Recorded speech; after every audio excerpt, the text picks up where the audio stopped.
कुछ देर बाद तैयंग वापस उस कमरे में आता है जहाँ जोंगकुक था। जैसे ही वो अंदर आता है उसने देखा जोंगकुक अभी भी खिड़की के पास था। पहले से ज़्यादा थका हुआ लग रहा था।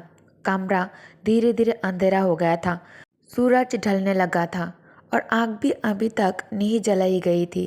तैयंग दरवाज़ा बंद करके लॉक लगाया और धीरे धीरे जोंगकुक की तरफ चला गया। उसने कमरे की लाइट ऑन कर दिया और तभी चुप्पी तोड़ने वाली पहली आवाज़ जोंगकुक का था। तैयंग, खा चुका हूँ मैं, उसने हल्की सी आवाज़ में कहा जैसे थक हार गया हो। तैयंग पर्दे बंद करते हुए जोंगकुक की तरफ देखता है। जोंगकुक कहता है, एक सोल्जर था, उसने मुझे एक सैंडविच दिया था, मैंने वही खा लिया है। तैयंग बस हल्की सी की, जैसे उसे फर्क ही नहीं पड़ता। जोंगकुक थोड़ा सा बुरा मानकर कहता है, तो प्लीज़ उसे भी कुछ खाना दे दो। जोंगकुक बोगम का नाम लेने ही वाला था, पर जोंगकुक रुक जाता है। तैयंग उसके तरफ देखता है, फिर स्मार्क करता है और खिड़की के पास टिक जाता है। जोंगकुक उसके इस बेपरवाह रवैये से थोड़ा सा नाराज़ होता है। मैं झूठ नहीं कह रहा हूँ, उसने कहा, अगर चाहो तो खुद जाके चेक कर लो। तैयंग के चेहरे पर हल्की सी मुस्कान थी। तैयंग शांति से कहता है, ठीक है, मैं मान लेता हूँ। फिर भी उसने आगे कहता है, लेकिन सिर्फ तुम्हारे खाने से ये नहीं होता कि मैं उसे भी खाना दूँ। जोंगकुक हैरानी से तैयंग की तरफ देखता है, तुमने प्रॉमिस किया था। तैयंग मुस्कुरा कर कहता है, हाँ मैंने कहा था, पर सिर्फ खाना खाना ही शर्त नहीं था। उसने याद दिलाया, मैंने कहा था अगर मैंने तुम्हें खाते या फिर पीते नहीं देखा तो बोगम को भी कुछ नहीं मिलेगा। जोंगकुक के चेहरे का रंग उड़ जाता है। उसने चुपचाप जमीन की तरफ देखता है। जोंगकुक के हाथ हल्के से काँप रहे थे। तुम इतने बेरहम कैसे हो सकते हो? उसने निराशा भरी आवाज़ में पूछा। तुम्हारा दिल इतना ठंडा कैसे हो गया? तुम्हें इससे क्या मिलता है? हाँ। तैयंग बस चुपचाप जोंगकुक के तरफ ही देखता है, जैसे उसके शब्दों का कोई असर ही ना हुआ हो उस पर। जोंगकुक धीरे धीरे तैयंग की तरफ कदम बढ़ाता है, जो कभी एक ईमानदार और इज्जतदार ड्यूक था। उसका दिल कहाँ चला गया? जोंगकुक पूछता है फिर से। उसकी आवाज़ अभी भी हिल रहा था। वो और पास आ जाता है। आंखों में आंसू और गुस्सा दोनों मिले हुए थे।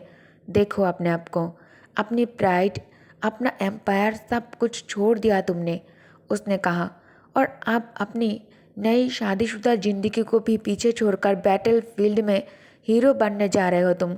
उसके शब्दों ने कमरे की हवा को एक पल के लिए खामोश कर दिया था। तैयंग के होठों पर एक हल्का सा मुस्कान था। ओह, ऐसा सोचते हो तुम? तैयंग पूछता है।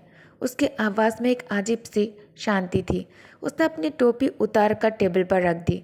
तैयंग को गुस्सा नहीं था, बिल्कुल नहीं, बल्कि जोंगकुक के पास रहकर उसे एक अजीब सी सुकून वाली फीलिंग हो रही थी।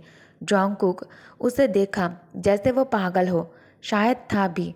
दूर रहने से वो भूल गया था कि तैयंग असल में कैसा है। उसके लिए वो एक ऐसा इंसान था जिसे वो दिल से नफरत करता था और शायद हमेशा करता रहेगा। तुम मेरे साथ क्या करने वाले हो? हाँ तैयंग, जंकुक पूछता है। उसकी आवाज़ हल्की सी काँप रही थी। बस मुझे परेशान करते रहोगे? हाँ, मुझे तकलीफ़ दोगे सिर्फ इसीलिए क्योंकि मैंने तुमसे दूर जाने की कोशिश की थी। वो एक कदम पीछे हट जाता है, अपना हाथ अपने पेट पर रखते हुए। तुम इतने ईगर हो मुझे अपने पास रखने के लिए, पर क्या कभी सोचा कि तुम इसके लायक भी हो? तुमने कभी सोचा कि क्या तुम एक अच्छे पिता बन सकते हो? जोंगकुक के अल्फाज तीखे थे, पर उनमें दर्द भी था। तैयंग चुप रहता है। जोंगकुक आंखों में आंसू भरते हुए फिर से कहता है, इसलिए ये बच्चा कभी तुम्हारा नहीं होगा। तुम्हें मेरा नाम लेने का भी हक नहीं है। वो उससे मुंह मोड़कर खड़ा हो जाता है। मुझे फ़र्क नहीं पड़ता। मेरी ज़िंदगी में, मेरे बच्चे की ज़िंदगी में तुम्हारा कोई वजूद नहीं है, उसने कहा, आंसू को रोकने की पूरी कोशिश करते हुए। तुम्हें रिस्पॉन्सिबिलिटी लेने की ज़रूरत नहीं है, मुझे सिर्फ आज़ादी चाहिए। तुम अपनी दुनिया में वापस चले जाओ। जोंगकुक खुद से कहता है, मत रो कुकी, वो तुम्हारे आंसू के लायक भी नहीं है। उसने पहले ही डिसाइड कर लिया था, अब कुछ भी हो वो दोबारा उसे उम्मीद नहीं रखेगा तैयंग से। तैयंग थोड़ा रुक कर कहता है, जरा सोच समझ कर बात करो जोंगकुक। तुम एक लड़ाई के दौर में अकेला क्या कर लोगे? हाँ, एक बच्चे को कैसे संभालोगे? अब उसके आवाज़ में मजाक नहीं, ठंडी सी सख्ती थी। मैं संभाल लूँगा, जोंगकुक तुरंत जवाब देता है। तुम्हारे बिना रहना मुश्किल नहीं, तुम्हारे साथ रहना ज़्यादा मुश्किल है मेरे लिए। ये सुनकर तैयांग उसके कंधे पकड़ लेता है। जोंगकुक हल्की सी हिचकी लेते हुए कहता है, मुझे छोड़ो। उसने जोर से उसका हाथ हटा दिए और अपनी जगह से पीछे हट गया। तैयांग कुछ पल उसे देखता है, फिर अपने हाथों को, और फिर उसके चेहरे को, और फिर वो बस हंसता है। तैयांग हंसता है। मेरे हाथ? तुम्हें लगता है मेरे हाथ गंदे हैं? उसने थोड़ा हैरानी से कहा। बिल्कुल, जोंगकुक जोर से कहता है। ऐसा कैसे हो सकता है कि ना हो? उसने अपने हाथों से अपनी बाहों को कस के पकड़ लिया, जैसे तैयांग के टच का एहसास मिटा देना चाहता हूँ। I hate it. मुझे पसंद नहीं, मुझे तुम पसंद नहीं। उसकी आवाज़ पूरे खाली हॉलवे में गूंज रहा था। वो ज़ोर ज़ोर से चिल्लाता है। जब भी तुम मुझे छूते हो मुझे बुरा लगता है, मुझे खुद से भी घिन आता है।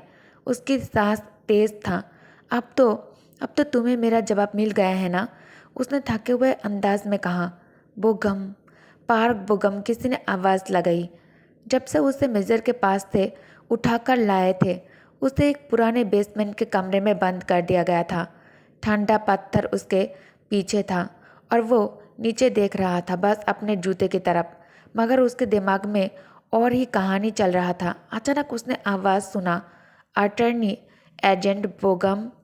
उसने ऊपर देखा तो सामने उसका मिलिट्री डॉक्टर खड़ा था, जेल के उस पार।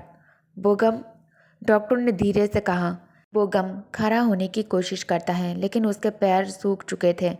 तुम यहाँ? उसने मुश्किल से कहा। डॉक्टर ने गहरी सांस ली। मैं चिंता में था तुम्हारे लिए, बस देखने आया हूँ तुम्हें। उसने उसे बैठने को कहा और खुद भी नीचे बैठ गया। एक कोने में रखा खाना अब तक अनटच्ड था। तुम्हें खाना चाहिए? डॉक्टर ने कहा। चाहे ये जेल हो, लेकिन अपनी ताकत बनाए रखनी चाहिए। अपना ख्याल रखो तुम। बुगम पूछता है। वो लड़का जिसे मेजर लेकर गया था, क्या वो ठीक है? क्या उसे छोड़ दिया गया है? डॉक्टर उसके तरफ देखता है, थोड़ा चुप सा गया। नहीं, सबको लगता है वो अभी भी मेजर के कमरे में है।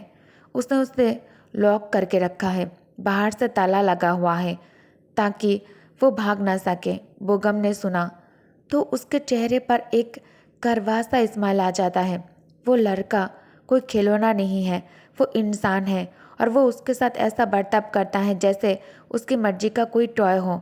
डॉक्टर ने कहा, बस करो बोगम, ये बैटलफील्ड है। चाहे तुम्हारे और मेजर के बीच झगड़े हो, पर वो अब भी तुम्हारा सुपीरियर है। थोड़ा सब्र रखो, खाना खाओ और बाद में माफ़ी मांग लो, ओके? तभी तुम यहाँ से निकल पाओगे, वरना। डॉक्टर की बात मेहनत और कॉन्सर्न से भरी थी, पर बोगम का दिल कहता था, तैयांग उस इंसान से कभी माफ़ी नहीं मांगेगा। वो, मैं अपना सर झुकाकर उसके सामने कभी नहीं माफ़ी मांगूंगा। उसने ठंडे टोन में कहा। डॉक्टर ने थोड़ा परेशान होते हुए कहा, बोगम, मुझे समझ नहीं आता है, तुम इतने समझदार इंसान हो फिर भी इतनी जिद क्यों करते हो? इतनी जिद क्यों? हाँ, वो लड़का तुम्हारे लिए क्या है बोगम? तुम उसके लिए इतना सब कुछ क्यों कर रहे हो? लोगों के बीच अफवाह चल रहा था, सब कह रहे थे कि बोगम ने अचानक मेजर पर अटैक कर दिया था, सिर्फ उस लड़के को आज़ाद करवाने के लिए। वो इतना तैयार था कि अपनी जान भी दे दे, सिर्फ उसके लिए। कहा जाता है मेजर ने उसके सिर पर बंदूक तक रख दी थी, पर तभी अथॉरिटीज़ पहुंच गई और उसे ले गई। फिर भी ड्यूक, मेरा मतलब मेजर को एम्पायर में बहुत इज्जत दी जाती थी। वो एक मशहूर और रिस्पेक्टेड आदमी था, जो रॉयल फैमिली के बाद सबसे ज़्यादा ताकत रखता था। बोगम उसके परिवार के डॉक्टर का बेटा था। सब सोच रहे थे कि दोनों के बीच रिश्ता अच्छा होगा, लेकिन बीच में एक आदमी आ गया है, एक ऐसी कहानी जो किसी भी इंसान का ध्यान खींच लेती। उनके बीच का ये मामला इतना कन्फ्यूजिंग था कि जितनी देर तक तीनों चुप रहे, उतनी ही लोगों की कहानियाँ बढ़ती गई। न मेजर कुछ बोलता, न बोगम, दोनों चुप थे। किसी ने भी असल बात सामने नहीं रखी। डॉक्टर हाँफते हुए कहता है, बोगम, कम से कम कुछ खा लो। समझने की कोशिश करो, तुम्हें अपनी हिम्मत बनाए रखनी होगी, डॉक्टर ने फिर से कहा। बोगम, मेरी बात समझने की कोशिश करो, मैं बुरा नहीं चाह रहा तुम्हारे लिए। पर जवाब में उसे सिर्फ खामोशी मिली। डॉक्टर हल्का सा जेल के रॉड पर हाथ मारता है, जैसे उसके कंधे पर रख रहा हो। फिर धीरे से वहाँ से चला जाता है। बोगम वही बैठा रहा, अपने सोच में डूबा हुआ। डॉक्टर जाते जाते एक बार मुड़कर देखता है, पर बोगम अभी भी वही बैठा होता है, बिल्कुल वैसा ही जैसे उसने छोड़ा था। दूसरी तरफ तयंग चुप था। उसके चेहरे से कोई एहसास समझ नहीं आ रहा था।